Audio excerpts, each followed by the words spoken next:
Hey everybody, welcome to the video.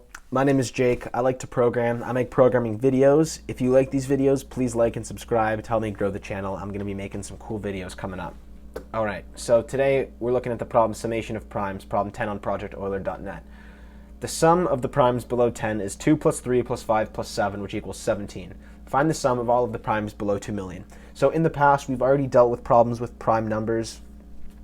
So we could just use an isPrime function and just brute force our way all through the numbers, but that would be way too slow, and there's a better way to do this.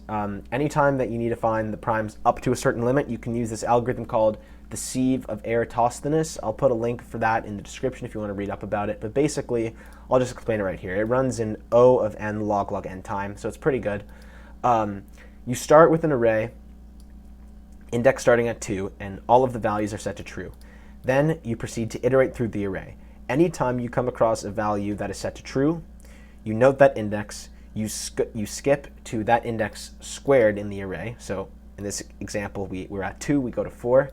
You set that value to false, and then you increment by that index for the rest of the array. So 4 would be false, and we skip by 2, so 6 is false, 8 is false, and so on. And hopefully you start to see the idea. If the value is set to true, it means the number is prime. If the value is set to false, it's not prime. But anyway, we continue doing this through the array. All of these numbers are multiples of 2, so they are not prime, so they're set to false. And if we keep doing this, we go to 3. 3 is true, so we go to 3 squared, which is 9. We can set that to false. Plus 3, 12, it's already false. 15, set that to false. 18, it's already false. 4, it's false. We move on. 5 is true, so we would go in theory to 25, but that's already exceeded the bound for this example. So hopefully that makes sense. And then at the end, if you iterate through this list, all of the values that are true are prime. So that's what we'll do here, but just up to 2 million. So I'll call the limit 2 million and then make our array. So array equals, it's all values that are true, and we want to include the upper bound in our limit. So true equals, so it's going to be true times the limit plus 1. So that can be included in our index. And we're going to have just array at 0 and 1 are going to exist, but we'll just ignore them. Okay, so that's our array set up, and now we need to start the algorithm. So for I in range goes from 2 up into the limit, including the limit. So, So when you're doing this, actually, the way it works is that you only need to go up to the square root of the limit. Because once you go past the square root of the limit, all of the primes would have already been accounted for. So let's import from math floor and square root. And then it's going to go from 2 up until the square root of the limit. But in this range function, this needs to be an integer, so we'll floor that and include it, so we'll add 1. Okay, so cool, that looks good. And then if array at I, if it's true, then what we do is for j in range, starting from that index squared, so I squared, up until the end of the loop, so up until limit plus 1 to include it, and incrementing by I each time, then we set array at I equals false. Okay, so let's just make sure that's working. We'll print the array for a limit of 20, just like our example. See if it works.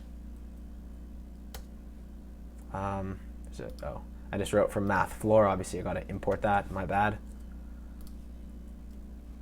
Okay, so these are not including, but then, oh wait, what?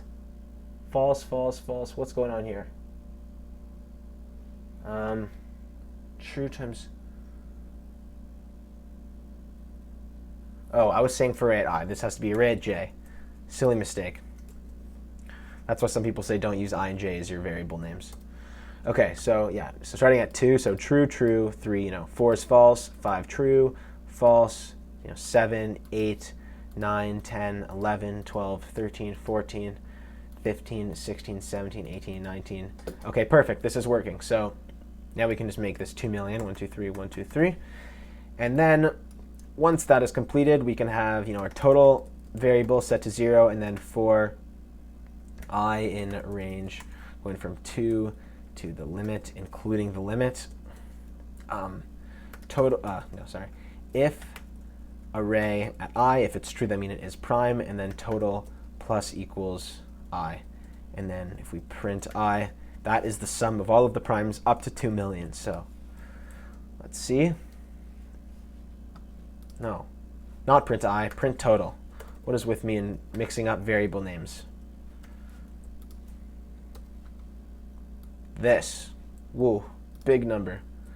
Let's see if it's right. You got to enter it twice.